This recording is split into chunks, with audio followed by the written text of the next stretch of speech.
균형 있게 담임과 수업, 그 다음에 업무 이 세 가지를 균형 있게 다 잘 해야 되지 않을까라는 생각. 학생들과의 상호작용 속에서 이제 발현될 수 있는 하나의 어떤 행위 예술로서 좀 무슨 의미가 있을까, 이런 현타가 한 번씩 찾아와요. 그죠. 거기서 오는 자괴감이 더 크긴 한데, 그 공허감이 좀 찾아올 때는 좀 대충 해도 되지 않나. 대학 가서는 공부를 하고 내가 생각하고 이해하고 받아들이는 그 과정이 필요하다고. 타이밍에 개입을 해야 되고 어떤 타이밍은 그냥 이렇게 흘려보내도 되는지, 이런 부분에 있어서 교사의 제일 주관이 또 중요한 건 뭐냐면 비교하지 말아야 돼요. 좌절하지 않는 그 강한 멘탈이 필요합니다. 그걸 가진 학생들이 와야 돼요. 네. 안녕하세요. 안녕하세요. 안녕하세요. 황순이의 수업 중 딴 얘기, 오늘 노영환 선생님 2부 이어가도록 하겠습니다. 2부 이야기는 노영환 선생님의 이화여고 생활에서의 얘기입니다. 자, 아까 이제 초심 얘기를 했었잖아요. 그래서 두 개의 심장이 실력과 사랑, 이렇게 이제 요약을 해주셨는데, 그게 이번에 또 시간이 흐르면서 어떻게 또 마음의 변화가 있었는지, 이번에 또 거울지를 정리하면서 어떤 생각을 하셨는지부터 좀 얘기를 해주시면 좋을 것 같아요. 교직 처음 들어왔을 때 초심이 어떻게 또 변해왔던 것 같은지. 근데 사실은 저도 이제 이건 너무 개인적인 얘기인데, 코로나가 되면서 그 2, 3년이 조금 제가 그 초심과 다른 방향을 좀 추구했던 시기인가 아닌가 생각이 드는데, 긍정적인 건 아니에요. 예, 왜냐하면 그때 저 어떤 자산과 그 경제에 돌아가는 현상, 이런 것들을 알게 되면서 학교 일에 대해서 좀 소홀해졌던 것 같아요. 그냥 마음을 덜 쓰게 되고. 상대적으로. 예, 상대적으로 그래. 근데 그게 저도 모르는 사이에 점점점 그렇게 됐던 것 같아서, 잘못된 가치라고 해야 되나? 그런 것들을 좀 많이 추구했었던 것 같아요. 그 당시에 좀 그런 일도 있었고, 교사는 수업과 그 담임과 그다음에 업무가 있는데, 그 업무에 대해서 좀 중요성을 크게 느끼면서, 이 아까는 두 가지라고 했잖아요. 사랑과 실력이라고 했는데, 지금은 약간 그 삼박자가 좀 균형 있게 담임과 수업, 그 다음에 업무 이 세 가지를 균형 있게 다 잘 해야 되지 않을까라는 생각을 조금은 가지고 있고, 그럼에도 우선순위를 정하자면 저는 여전히 수업 쪽에 좀 더 중요도가 있다라고는 생각을 하고 있습니다. 제가 네. 선생님이 수업을 어떻게 바라보는지 그 핵심 키워드가 있잖아요. 저한테 얘기했던 거 기억나요? 네. 그게 너무 인상적으로 저한테 남아있는데 그 네. 얘기 좀 해주면 안 돼요? 제가 슬로건 같은 건데, 이제 블로그에도 오래전에 만들면서 이제 적었던 건데, 가치관, 저의 어떤 그 신념이라고 해야 되나? 그렇게 좀 가지고 있는 게 있는데, 이제 말씀은 진리, 성경 말씀을 저는 진리로 받아들이면서 살고 있고요. 그 다음에 수업은 예술, 수업을 그 교육 목표에 맞춰서 그것을 학생들이 이행할 수 있도록 뭔가 과학적이고 체계적인 설계로 이렇게 바라보는 관점이 있을 수도 있는데, 저는 그것보다는 어떤 학생들과의 상호작용 속에서 이제 발현될 수 있는 하나의 어떤 그 행위 예술로서 좀 더 생각을 하고요. 그 과정에서 학생들이 다양하게 생각하고 배우고 또 성장할 수 있지 않을까, 그렇게 좀 보는 편입니다. 그리고 대학교 때 정말 수업을 예술적으로 했던 교수님이 계시는데, 그분을 어떤 수업적인 측면에서는 거의 롤모델로 생각을 하고 있는데, 3시간 연속적인 강의가 너무 몰입되고 지루하지 않고, 진짜 한 편의 뭐 콘서트, 그 뮤지컬을 보는 듯한 그런 수업을 제가 받았던 기억이 있는데, 한 번만 일회성으로 그런 게 아니라 매 수업마다 그런 멋진 완벽에 가까운 수업을 보여주셨거든요. 그 교수님이 정말 예술적인 수업을 했다고 생각을 교수님 하고. 그분이신가요? 그 성함이 네, 그 정재찬. 정재찬 선생님. 네. 유명하신 네. 이름이 한번 그냥 찾아보시면 그냥 허울이 아니네요. 네, 나옵니다. 네, 근데 진짜 그 방송에서의 그런 이미지, 뭐 강연 내용뿐만 아니라 학교 학생들을 대상으로 하는 수업에서 더 감동을 많이 주셨던 분이어서, 내용과 어떤 그 감동이 다 있는 그런 수업을 하셨거든요. 저도 그 한 편 한 편의 수업을 그렇게 만들고 싶다는 초심이 있었어요. 네. 선생님이 저한테 그러니까 그것 저한테도 되게 인상적으로 남은 이었던 이유가 그러니까 저한테는 연극이라고 표현했거든요. 수업은 한 편에 또 연극이다. 한 번에 수업. 그러니까 이제 결국에 그 내 수업이 되게 잘 연기가 되면 연기자들도 연기가 잘 되면 되게 만족하잖아요. 그러면서도 연극이 끝난 이후에 그 공허감도 좀 찾아오고 이걸 위해서 내가 이만큼 고생했었는데 약간 그런 공허감도 있고. 근데 이제 그런 면에서 그 설민석 네. 그 한국사 가르치시는 분도 원래 이제 본 전공이 연극이라고 그래서 저도 이제 뭔가 이제 표현하고 이런 거에 대해서 좀 부족한 편이다 보니까 수업은 연극이다라는 선생님의 어떤 이야기가 되게 인상 깊게 남았었는데 연극을 잘 준비해서 다 쏟아냈을 음. 때 오는 공허감이 있다고. 그쵸. 근데 그게 몇 번 이렇게 반복되면 무슨 의미가 있을까 이런 현타가 한 번씩 찾아와요. 그쵸. 그 수업을 망치면은 거기서 오는 자괴감이 더 크긴 한데 맞아. 오히려 스스로 생각하기에 제가 생각하기에 나름 계획했던 것들을 잘 했다라고 생각하는 수업이 반복되다 보면은 그 공허감이 좀 찾아올 때는 좀 대충 해도 되지 않나? 이제 시간을 이렇게 쓰면서 준비를 해야 될까? 어차피 지나가는 시간이고 한번 여러 번 그 수업 중에 하나인데 뭐 이런 생각도 사실 들어서 교직이라는 게 계속 네. 그렇게 마음이 왔다 갔다 하는 거 같아요. 마음이 계속 진짜 지금까지 한 5, 네. 6년 이렇게 하면서 왔다 갔다 했어요. 왔다 갔다 하는데 네. 그 와중에 이제 좀 아이들이나 뭔가 이런 어떤 소통이 잘 되고 뭔가 감사의 표현이나 이런 걸 들을 때 조금 다시 살아났다가 또 다시 죽고 막 그런 과정들이 좀 있는 거죠. 아까 이제 수업을 어떻게 보면은 교육 과정의 과학적인 구조에 의해서 좀 발현하는 과정이라기보다 예술의 영역으로 좀 표현하셨는데 어떻게 보면 국어 수업이라는 게 아이들한테 정말 기계적으로 밑줄치고 이거는 뭐 이렇게 기계적으로 내신을 준비하기에 시험을 준비하기에 편한 수업을 하는 거를 많은 아이들이 선호하잖아요. 글을 읽거나 작품을 감상하는 걸 배우려고 한다기보다는 그냥 나 이걸로 시험 봐야 돼 라는 이제 그런 어떤 과제 의식 속에 너무 갇혀 있다 보니까 어떤 기계식 수업을 더 좋아하잖아요. 너무 예술적으로 풀어나가는 국어 수업에 대해서 아이들이 좀 이렇게 거부감을 느끼는 경우가 있잖아요. 그러니까 그런 부분에 대한 고민 없었어요?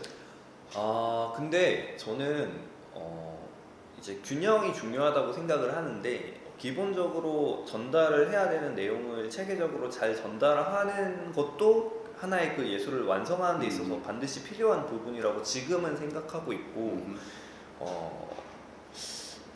그리고 어쨌든 본질은 학생들이 좀 알아야 될 것 같은데 국어 과목은 그대로 받아 적고 내용을 생각 없이 생각 없이 뭔가 암기하고 이런 거랑은 사실은 그 국어의 본질은 국어 수업의 본질은 전혀 다르다고 생각을 하거든요.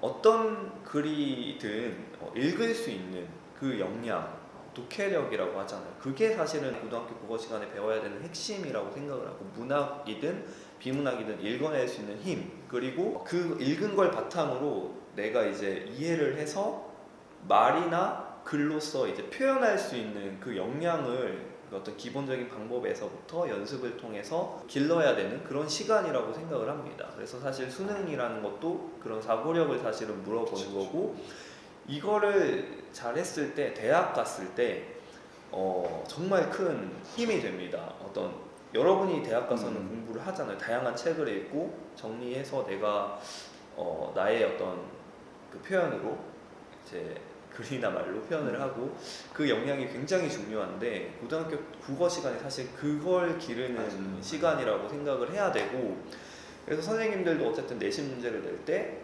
수능을 그 표방하면서 좀 사고력을 테스트할 수 있는 그런 식으로 좀 문제를 출제하려고 하는 경향이 있습니다.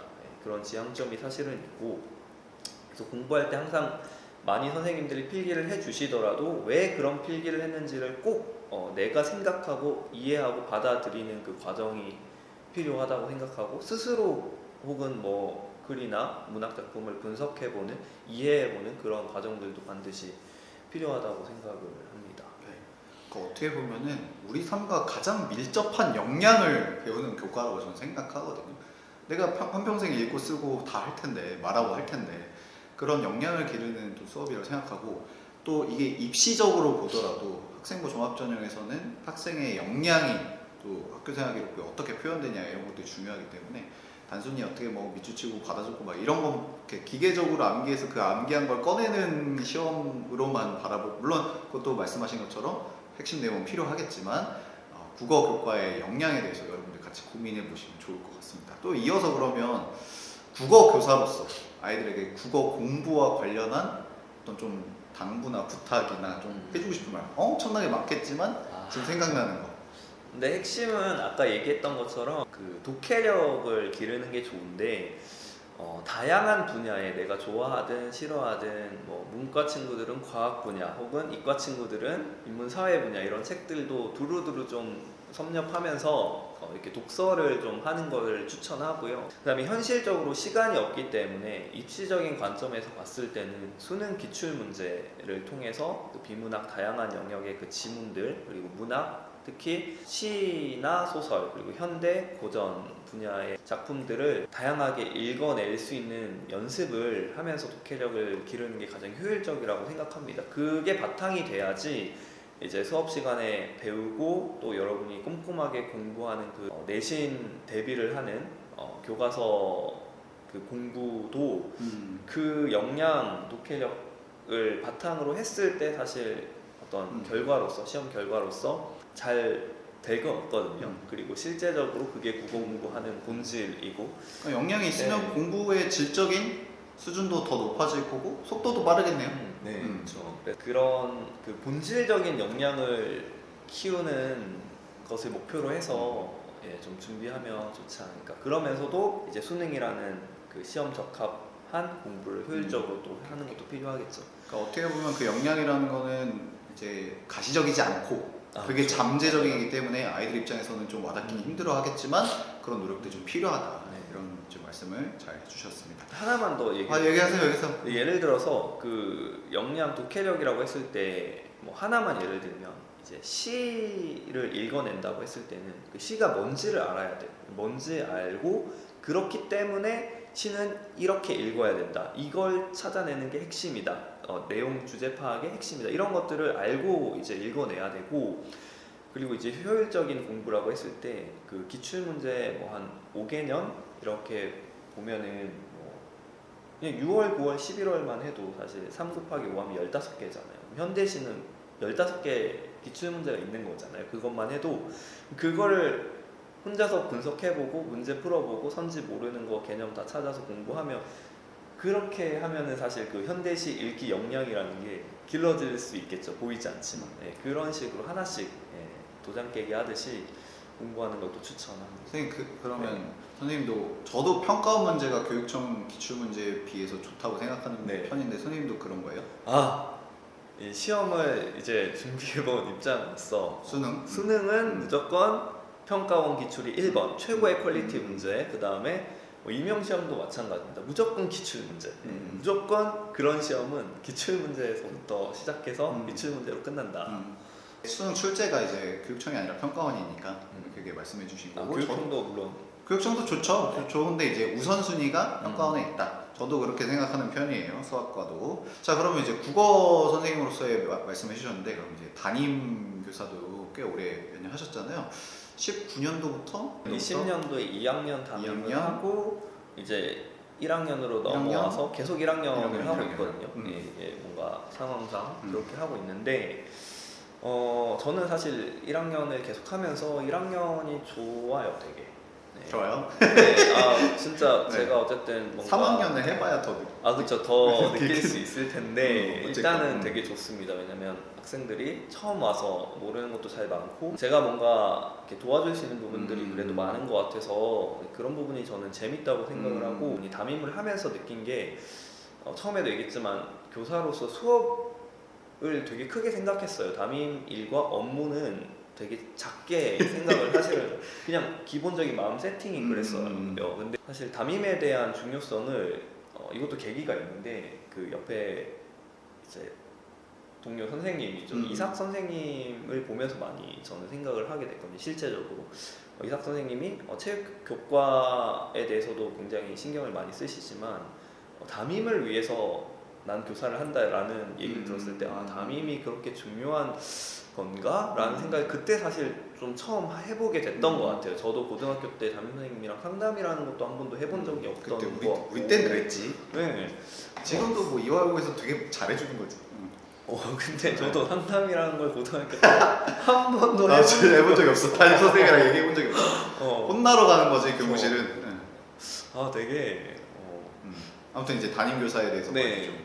그 신경을 쓰게 됐고 요즘 느끼는 거는 어떤 안정된 교실을 만들기 위한 어떤 그 리더십, 통제력 이런 것들이 담임 교사의 역량으로서 굉장히 중요하다는 것을 쉽지 않죠. 네. 많이 경험적으로 그 다음에 최근에 오면서 이렇게 독서를 좀 하고 하면서 느끼고 있어요. 그래서 그런 것들을 좀 갖추려고 많이 지금 준비를 하고 있고 본인이 부족하다고 느낀 부분이 뭐예요? 그런 부분이 좀 아쉬웠어요? 제가 이제 어쨌든 감정을 배제하고 뭔가 학생들의 그 행동이나 습관에 대해서 좀 이렇게 교육적으로 바른 길을 제시해 줄 수 있었으면 좋겠다라는 생각을 많이 했어요. 근데 제가 1차적으로 이게 잘못된 행동인지 아닌지에 대한 저만의 기준이나 그런 판단 기준 자체가 좀 흐렸던 것 같아요. 그래서 어떤 타이밍에 개입을 해야 되고 어떤 타이밍은 그냥 이렇게 흘려 보내도 되는지 이런 부분에 있어서 교사의 주관이 또 많이 개입이 되죠. 제 기준이 명확하지 않았고 그러다 보니까 조금 무질서한 이런 상황들이 조금 펼쳐지는 것 같아서 경험적으로 그런 것들을 조금 분명하게 해 나갈 필요가 있겠다라는 생각을 지금은 굉장히 크게 느끼고 있고 그 다음에 작년부터 좀 얘기를 했는데 결국은 학생들끼리 지내는 공간이잖아요. 제가 없을 때도 교실은 계속 학생들끼리 상호작용을 하고 있고 그런 과정에서 서로 결국은 이제 율법의 완성은 사랑이라고 성경에서 얘기하는 것처럼 서로 사랑하는 마음, 서로 배려하는 마음 그리고 또 학교의 어른들, 선생님들께 예의를 갖추는 그 마음, 그 본질 그게 진짜 학생들이 갖췄으면 좋겠다라고 생각을 해서 그거를 좀 많이 얘기해 주려고 해요. 얘기해 주고 저부터도 좀 학생들 입장에서 많이 생각을 해 보려고 하고 사랑이 있는 교실은 사실 모든 문제가 해결될 수 있을 것 같은 느낌이 드네요. 문제는 많을 수도 있겠지만 법이 없더라도 그냥 서로 상대방 친구는 어떻게 생각할까 그런 걸 좀 한 번이라도 생각하면서 내가 행동을 하고 말을 한다면 서로 이렇게 갈등이 일어나거나 하지 않지 않을까 그런 생각입니다. 알겠습니다. 또 선생님 담임 교사로서도 옛날과 또 다른 얘기를 저한테 또 해주시니까 또 저한테도 많이 또 배움이 됩니다. 지금 비담임한 지 오래돼가지고 뭔가 들어보니까 담임하고 싶다 약간 이런 느낌도 드는데 이 영상을 재학생들도 보지만 이화여고를 희망하는 중학생들도 많이 보거든요. 이런 학생들이 이화여고에 좀 잘 맞는 것 같다 라고 선생님이 생각하는 게 있을까요? 일단 첫 번째는 자기 주도적인 학생 그렇죠. 여기 학교 프로그램에 정말 많은 것들이 열려 있습니다. 근데 그것을 자기가 목표한 바대로 자기가 진로를 설계하면서 어떤 프로그램에 참여하고 어떤 과목을 수강하고 이런 것들을 좀 주체적으로 설계할 수 있는 그런 학생이면은 잘 맞지 않을까 이런 생각이 또 들고 이제 또 하나는 신앙적인 부분도 중요하죠. 이제 기독교 설립 정신을 가지고 이제 만들어진 학교고 그것을 지향하면서 교육을 하고 있기 때문에 신앙에 대해서 거부감이 없거나 또 하나님을 너무 사랑하는 그런 학생이라면 얼마든지 또 환영할 수 있을 것 같고 제가 근데 진짜 가장 중요하게 생각했던 하나가 있는데 이제 중학교 때랑 고등학교 공부는 확연히 달라집니다. 그래서 당연히 중학교 때 공부 습관이 돼 있는 친구들이 연속적으로 잘할 것이고 중학교 때 했던 노력들이 어디 가지 않겠죠. 그러나 고등학교 공부는 아까 얘기했지만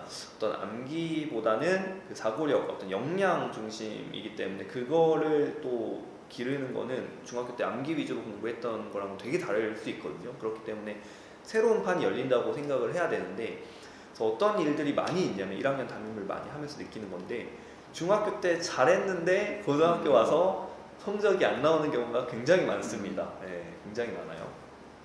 근데 중요한 건 뭐냐면 비교하지 말아야 돼요. 지금 그리고 당장 성적이 안 나온다고 해도 좌절하지 않는 그 강한 멘탈이 필요합니다. 그걸 가진 학생들이 와야 돼요. 네. 그래서 비교하지 말고 지금 당장 한 번 한 번의 시험에서 원하는 결과가 안 나와도 그 목표, 내가 생각하는 나만의 그 기준, 목표를 분명히 하고 그걸 위해서 끝까지 3년 내내 포기하지 않고 나만의 그 루틴과 그리고 성찰과 반성 후에 어떤 개선이 계속 따라와야겠죠. 그 과정을 통해서 끝까지 달려갈 수 있는 그런 멘탈을 가진 학생이 오면 좋습니다. 다시 한번 정리해보면 네, 1번 비교하지 않고 계속 이제 성찰적으로 자신의 성장을 도모하려는 태도, 그런 끈기 있는 태도. 그 다음에 2번 자기주도성, 그 다음에 3번 신앙. 네. 이렇게 좀 얘기를 해볼 수 있을 것 같습니다. 너무 이제 공감되는 얘기 잘 해주셨고요. 혹시 뭐 아이들한테 해주고 싶은 말 더 있어요? 자, 제가 당부하고 싶은 말은, 해주고 싶은 말은 이 학교 그 교육관 이런 게 좀 생각이 나는데 그 신앙 위에서, 그러니까 사랑할 줄 전인 아는 교육. 전인적인 교육, 그렇죠. 사랑할 줄 알면서 어떤 실력 있는 그 리더, 사랑 위에 실력을 더한다. 저는 처음에 이제 교사로서 실력이 1번이고 사랑이 없어도 실력만 있으면 된다라는 게 사실은 1번이라고 생각하는데 그 위에 사실은 사랑이 더 있는 게 완전한 교사로서의 어떤 방향이 아닌가라고 지금 생각하고 있는데, 저희 학교의 그 취지는 1번이 그 인품입니다. 그렇죠? 사랑, 네, 사랑, 인품. 인격 위에 이제 실력이 있는, 그래서 여성 리더가 되는 것이 저희 학교의 어떤 교육관이라고 할 수 있는데 그런 학생이 되셨으면 좋겠어요. 네. 그래서 그쵸, 어디 가서 이제 사랑받고 또 실력 있어서 자랑할 수 있는. 영향력을 또 끼치고 또 누군가에게 섬길 수 있는 그런 훌륭한 사람이 되어서 학교를 빛내고 또 대한민국을 빛내는. 근데 저는 이게 성장하면 개인적으로 좋겠습니다. 네. 비슷한 상황인 건데, 저희 연차가 제자들이 뭐 아직 30대가 된 연차는 아니잖아요. 네. 고작해 20대인데 이제 막 이제 사회로 나가고 이제 그럴 나이들인데, 첫째자들이 이제 그 학생들이 정말 그러한 삶의 모습들을 살고 있는 거를 보여주면 사실 그것 또한 어떻게 보면 되게 말로 형용할 수 없는 어떤 뿌듯함? 그게 저희의 또 평생 자산이 되지 않을까라고 생각을 해봅니다. 또 여러분들의 그런 미래를 좀 기대하면서 오늘 노영환 선생님 되게 방학 중에 이걸 위해서 나와주시고 와서 거울질도 하셨지만 귀한 시간 내주셔서 감사합니다. 감사합니다. 자, 여러분 다음에 또 뵙겠습니다. 안녕.